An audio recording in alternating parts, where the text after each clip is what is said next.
नमस्कार,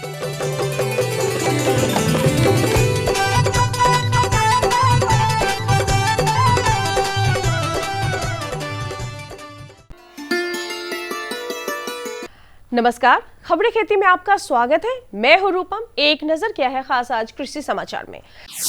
छत पर सब्जियां उगाएं, सरकार दे रही है अनुदान। टिकाऊ खेती के लिए मिट्टी जांच बेहद जरूरी।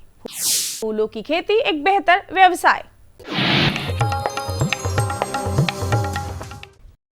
शहरों में खेती की जमीन नहीं होती लेकिन छतें होती हैं।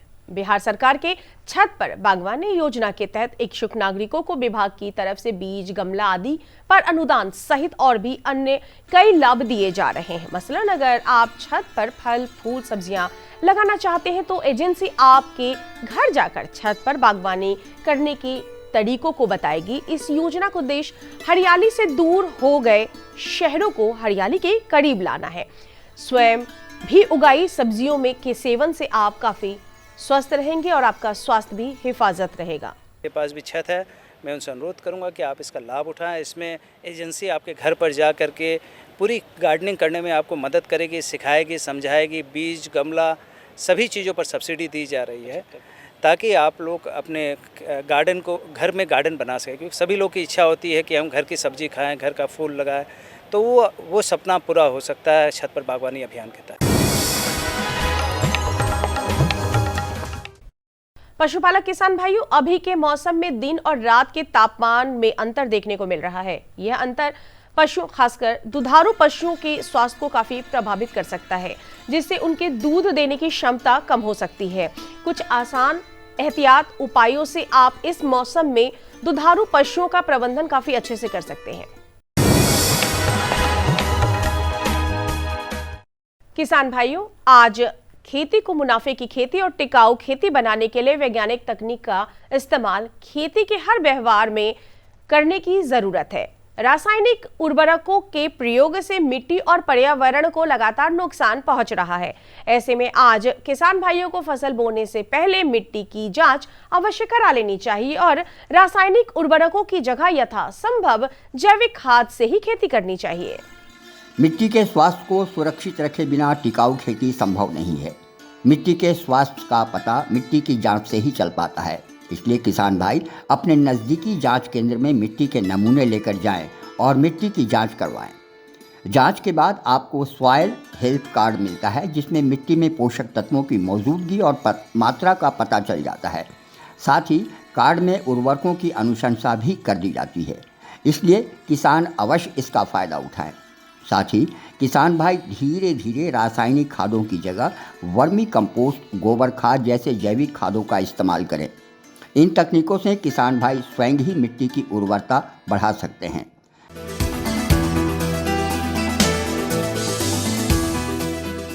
बढ़ते हैं आगे और आपकी मुलाकात करवाते हैं समेकित खेती को अपनाने वाले प्रगतिशील किसान सुरेश प्रसाद से। सुरेश प्रसाद पटना जिले के मसौढी के निवासी हैं और खेती के साथ साथ मछली और बकरी पालन कर रहे हैं।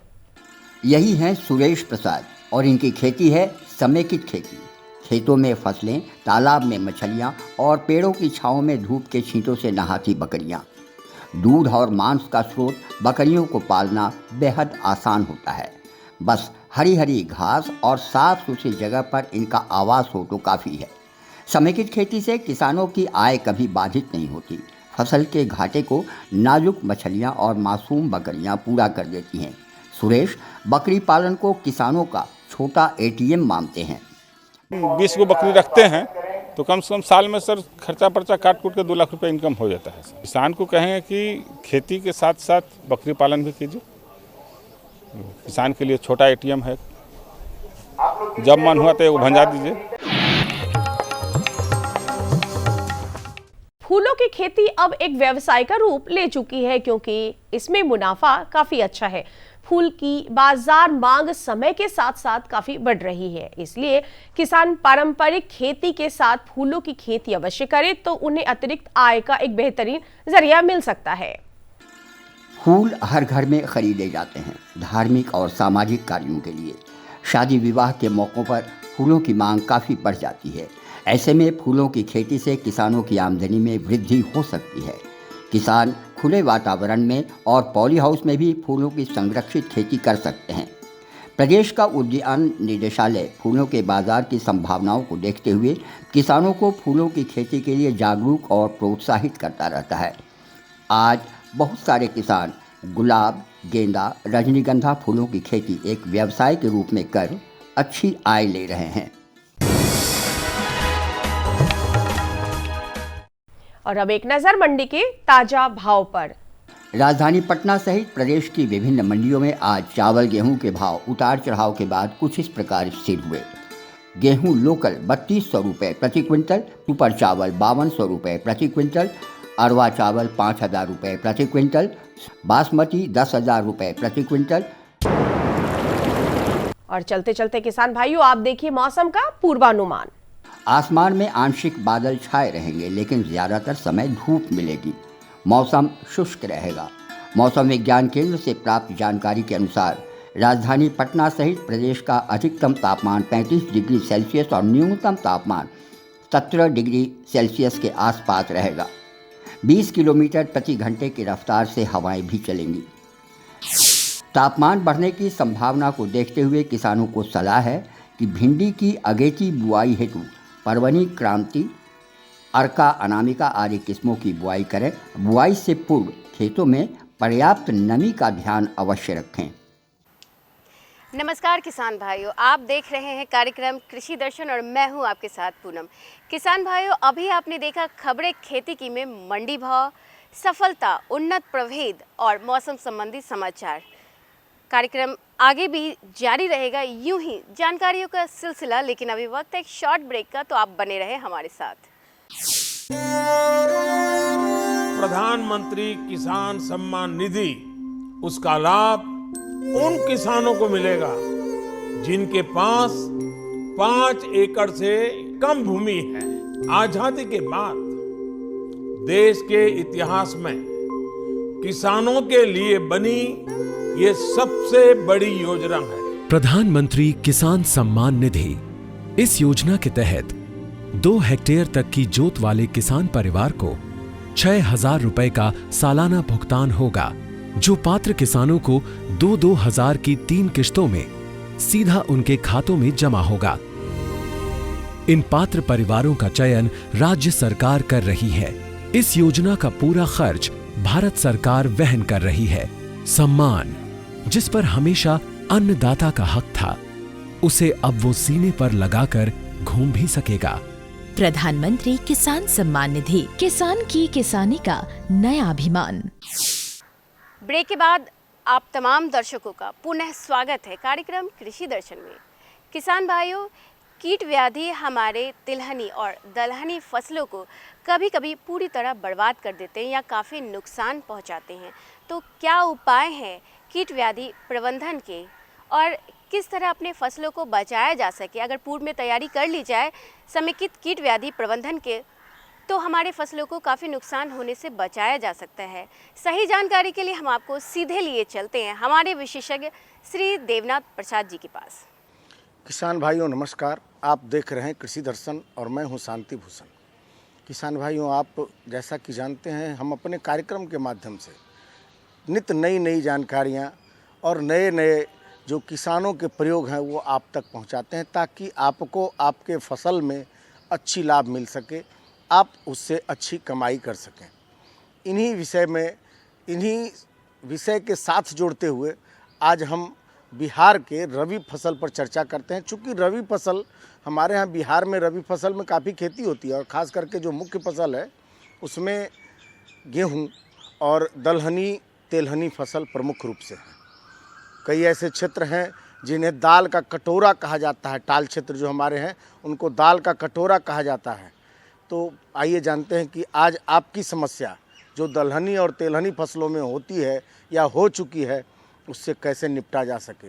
इस विषय पर बात करने के लिए हमारे साथ उप निदेशक पौधा संरक्षण मुख्यालय बिहार सरकार देवनाथ प्रसाद मौजूद है। सर, आपका हमारे कार्यक्रम में स्वागत है।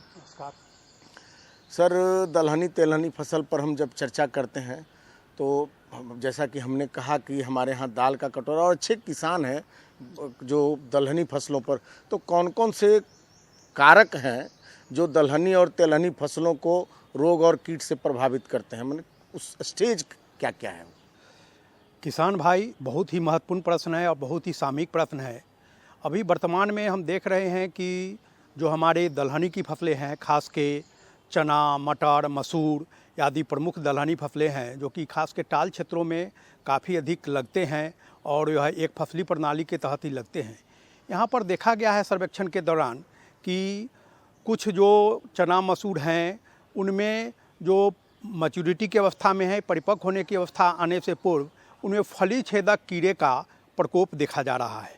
और फली छेदक कीड़े की पहचान में है कि वह निश्चित रूप से जो फली में छेद करते हैं, उस छेद में वे आधे भाग शरीर का भीतर रखते हैं और आधे भाग बाहर रखते हैं। किसान भाइयों को इसके लिए सलाह दी जाती है कि जहाँ कहीं भी आप फली छेदक कीड़े देख रहे हैं, वहाँ पर आप जैविक कीटनाशी NPV, जिसको न्यूक्लियर पॉलीहेड्रोसिस वायरस भी कहते हैं या विषाणु जल के नाम से जाना जाता है, इसका आप छिड़काव कर दें। इसके लिए 250 LE प्रति हेक्टेयर की दर से यदि आप छिड़काव करते हैं तो बहुत हद तक आपके फली छेदक कीड़े का जो है प्रबंधन हो जाएगा। यदि उसकी तीव्रता काफ़ी अधिक हो तो आप अंत में रसायन पर भी जा सकते हैं, और रसायन के लिए आप इमामेक्टिन बेंजोएट से लेके आप फ्लूमेंडामाइड तक का भी प्रयोग कर सकते हैं। इमामेक्टिन बेंजोएट आधा ml प्रति लीटर पानी के दर से अगर आप छिड़काव करते हैं और आवश्यकता अनुसार 10 से 15 दिनों के बाद उसको दोहरा देते हैं तो निसंदेह इसका प्रबंधन हो जाता है और फली छेदक कीट से आपका निजात मिल सकता है। प्रारंभ में देखा गया कि कहीं कहीं पर लूसन कैटरपिलर, जिसको जाला कीट के नाम से भी जाना जाता है, उसका भी प्रभाव देखा गया है। इसमें पाया जाता है कि जो मुलायम टहनियाँ होती हैं, पत्तियाँ होती है, उसी पर जाली बन जाती है और यह पौधे जो है से धीरे धीरे सूख जाते हैं। पहले पत्तियाँ सूखती है, फिर तने सूखते हैं और पौधे सूख जाते हैं। तो इसके लिए भी किसान भाइयों को सलाह दी जाती है कि आप रासायनिक कीटनाशी में इमामेक्टिन बेंजोएट का यदि आप उपयोग करते हैं, आधा ml प्रति लीटर पानी में छिड़काव करते हैं, तो इससे आपको निजात मिल जाती है।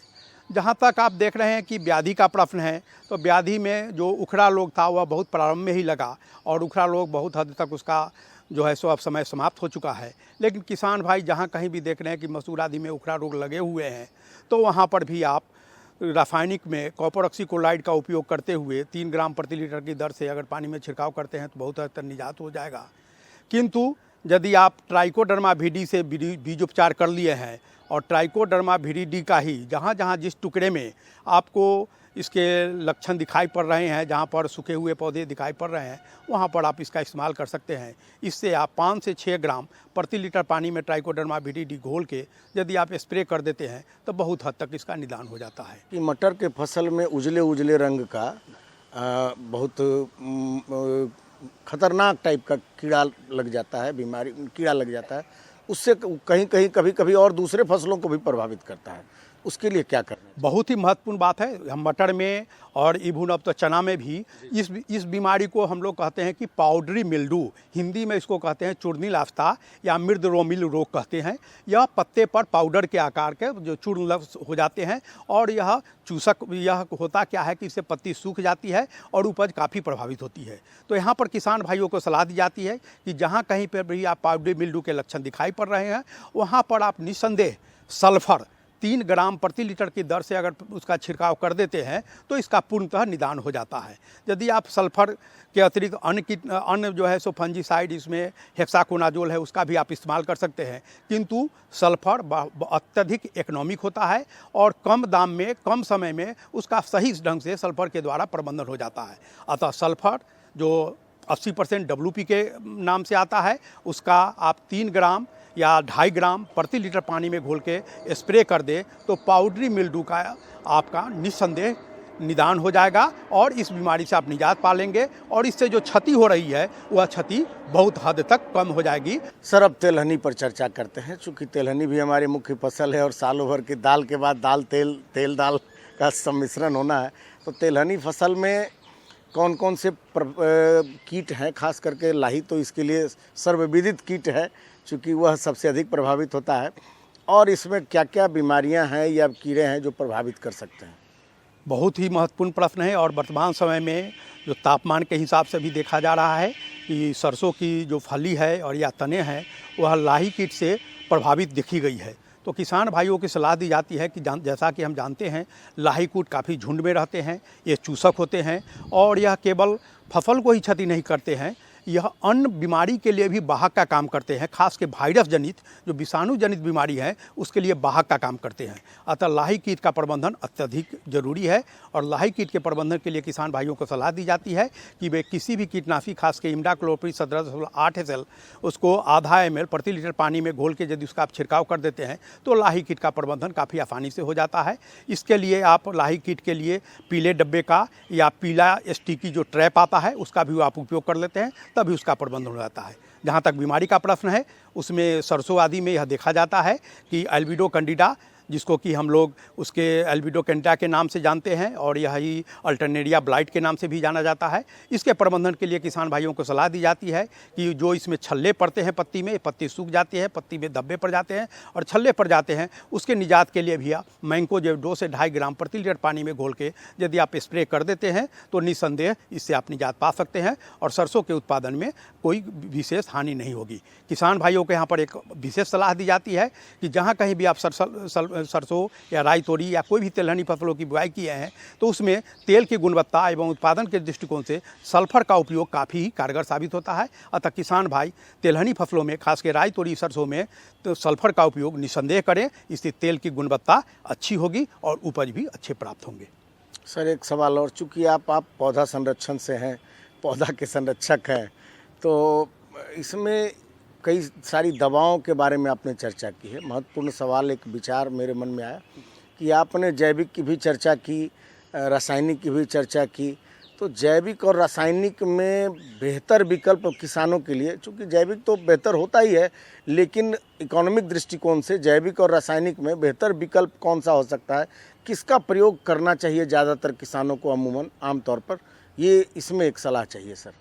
किसान भाई यह बहुत ही महत्वपूर्ण बात है और जैसा कि आप जानते हैं जैविक हमेशा प्रिवेंटिव मेजर के लिए बहुत ही कारगर साबित होता है। यानी कीड़ा या बीमारी लगने के प्रारंभिक अवस्था में यदि हम जैविक कीटनाशी या जैविक फफूंदनाशी जो भी हमारे पास उपलब्ध है उसका उपयोग करते हैं तो यह बहुत ही कारगर होता है। इसका कोई साइड इफेक्ट भी नहीं होता है और इकोनॉमिक दृष्टिकोण से भी बेहतर होता है।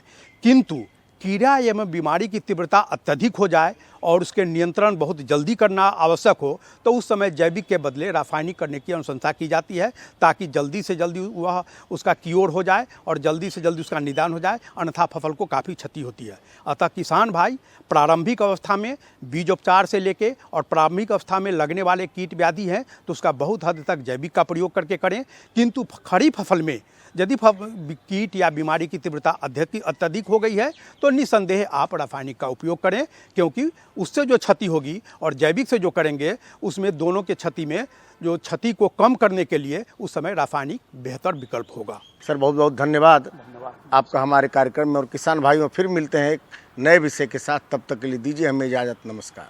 किसान भाइयों, अभी आपने जाना तिलहनी और दलहनी फसलों में होने वाले समेकित कीट व्याधि प्रबंधन को। अब बढ़ते हैं कार्यक्रम के अगले भाग की ओर। किसान भाइयों, अभी हम देखेंगे भारत सरकार के कृषि विभाग की योजनाओं में से एक योजना पर आधारित हमारी यह फिल्म। ये है नया बदलता भारत, जहां कृषि को मिल रही है तकनीक की ताकत। आज युवा किसानों की आधुनिक दृष्टिकोण और नवाचार कृषि में नई उम्मीदें जगा रहे हैं। आधुनिक कृषि की ये नई तस्वीर खेती को प्रभावशाली और सुसंगत व्यवसाय बना रही है। कृषि के पुराने तरीकों से कीट, रोग और मौसम में उतार चढ़ाव जैसी समस्याओं का समाधान संभव नहीं है। इस बात को समझते हुए माननीय प्रधानमंत्री श्री नरेंद्र मोदी जी ने कृषि को भी धीरे धीरे हाईटेक बनाने की पहल की है। ड्रोन टेक्नोलॉजी हमारे कृषि सेक्टर को दूसरे लेवल पर ले जाने वाली है। किस जमीन पर कितनी और कौन सी खाद डालनी है, मिट्टी में किस चीज की कमी है, कितनी सिंचाई करनी है, ये भी हमारे यहाँ अंदाजे से होता रहा है। ये कम पैदावार और फसल बर्बाद होने का बड़ा कारण रहा है। लेकिन स्मार्ट टेक्नोलॉजी आधारित ड्रोन यहां भी बहुत काम आ सकते हैं। प्रधानमंत्री जी के दूरदर्शी नेतृत्व में केंद्रीय कृषि एवं किसान कल्याण मंत्रालय बड़ी तेजी से किसानों को टेक्नोलॉजी से जोड़ रही है। सरकार कृषि कार्यों के लिए ड्रोन के उपयोग को प्रोत्साहित कर रही है। किसान ड्रोन कृषि उद्योग में क्रांति ला रहा है। यह तकनीक भारतीय कृषि समुदाय का भविष्य है। ड्रोन का प्रयोग पारंपरिक खेती के तरीकों को बदल रहा है। ड्रोन एक आधुनिक तकनीक एक नई आई है, जिससे हमें उससे बहुत फ़ायदा हो रहा है। जो दवाई डाल देते हैं, ड्रोन में उड़ के स्प्रे करती है जैसे, और दवाई भी छिड़कती है, हम बचाव होता है, शरीर का बचाव होता है, उससे बहुत सारे फ़ायदे हैं। पहले हम स्प्रे करते थे मशीन में 100 लीटर पानी 200 लीटर पानी में 1 किलो स्प्रे होती थी, अब उसमें 10 लीटर पानी में 1 किलो स्प्रे होती है। अत्याधुनिक तकनीक, हाई रेजोल्यूशन कैमरों और उन्नत सेंसर से लैस किसान ड्रोन भारतीय कृषि क्षेत्र की काया पलट करने की क्षमता रखता है। कीटनाशकों और उर्वरकों का छिड़काव, हवाई निगरानी, फसल और मृदा स्वास्थ्य की निगरानी, बीजारोपण, क्षतिग्रस्त फसलों का आकलन और फसल बीमा के दावों का तेजी से निपटान के अलावा फसलों के स्वास्थ्य संबंधी रियल टाइम जानकारी दे सकता है। यह कीटों, बीमारियों और पोषक तत्वों की कमी की पहचान कर सकता है। इसकी मदद से समय रहते किसान अपनी फसलों की सुरक्षा के उपाय कर सकते हैं। इससे सबसे बड़ा फायदा है कि आप इसमें दवाई डाल के और इसको भर के छोड़ देंगे, पूरे खेत में करके वापस वहीं आ जाएगा। आप जैसे खेत में नहा धोकर गए थे वैसे के वैसे वापस आओगे। साथ ही किसान ड्रोन का प्रयोग स्वामित्व योजना के अंतर्गत भूमि अभिलेखों के डिजिटलाइजेशन और पशुधन ट्रैकिंग के लिए भी किया जा सकेगा। वैसे तो किसान ड्रोन आज देश की जरूरत है, पर ड्रोन चलाने के लिए प्रशिक्षित ऑपरेटर्स की कमी, ड्रोन के रखरखाव की चुनौती और ड्रोन चलाने के लिए जरूरी सुरक्षा निर्देशों की जानकारी की कमी जैसी कुछ समस्याएं अभी भी बनी हुई हैं। इन समस्याओं के निदान के लिए केंद्रीय कृषि और किसान कल्याण मंत्रालय ने कई पहल किए हैं, जिनमें नीतिगत परिवर्तन भी शामिल हैं। कृषि मंत्रालय द्वारा कृषि संस्थानों को 10 लाख तक का अनुदान, व्यक्तिगत किसानों की सहकारी समितियों जैसे CHC और FPO को भी ड्रोन की खरीद के लिए वित्तीय सहायता मिलती है। किसानों के खेतों में ड्रोन के लिए फार्म मशीनरी प्रशिक्षण और परीक्षण संस्थानों FMTTI, भारतीय कृषि अनुसंधान परिषद ICAR संस्थानों, कृषि विज्ञान केंद्रों तथा राज्य कृषि विश्वविद्यालयों को कृषि यंत्रीकरण उप मिशन के तहत आकस्मिक व्यय के साथ ड्रोन लागत की 100% दर पर वित्तीय सहायता प्रदान की जाती है। वित्तीय सहायता और अनुदान प्रदान करने के अलावा ड्रोन फैसिलिटेशन सेंटर का विकास भी किया जा रहा है। कुशल ड्रोन ऑपरेटर्स की कमी को पूरा करने के लिए प्रशिक्षण कार्यक्रम चलाए जा रहे हैं। प्रशिक्षित किसानों की DGCA द्वारा सभी जरूरी औपचारिकताएं प्रशिक्षण केंद्रों में ही पूरी कर ली जाएं, यह भी सुनिश्चित किया जा रहा है। ड्रोन प्रौद्योगिकियों के अनूठे लाभों को ध्यान में रखते हुए मंत्रालय ने ड्रोन के जरिए 10 तरह के फसलों पर कीटनाशक के छिड़काव हेतु मानव संचालन प्रक्रिया SOP जारी किए हैं। आधुनिक कृषि उद्योग एक महत्वपूर्ण मोड़ पर है। कल तक जो किसान संसाधन के अभाव में मजबूर था, वो अब तकनीक की ताकत से मजबूत हो रहा है। नए भारत की नई तस्वीर गढ़ रहा है।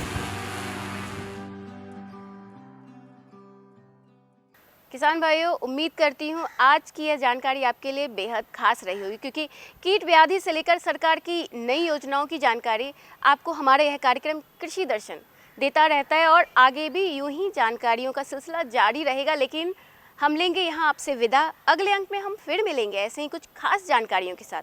तब तक मुझे और पूरी कृषि दर्शन टीम को दीजिए इजाज़त। नमस्कार। हमारा पता है कृषि दर्शन, कमरा नंबर 203, द्वारा केंद्र निदेशक, दूरदर्शन केंद्र पटना, फ्रेजर रोड, पटना। हमारा ईमेल एड्रेस है director@ddkpatna@gmail.com और kddkpatna@gmail.com।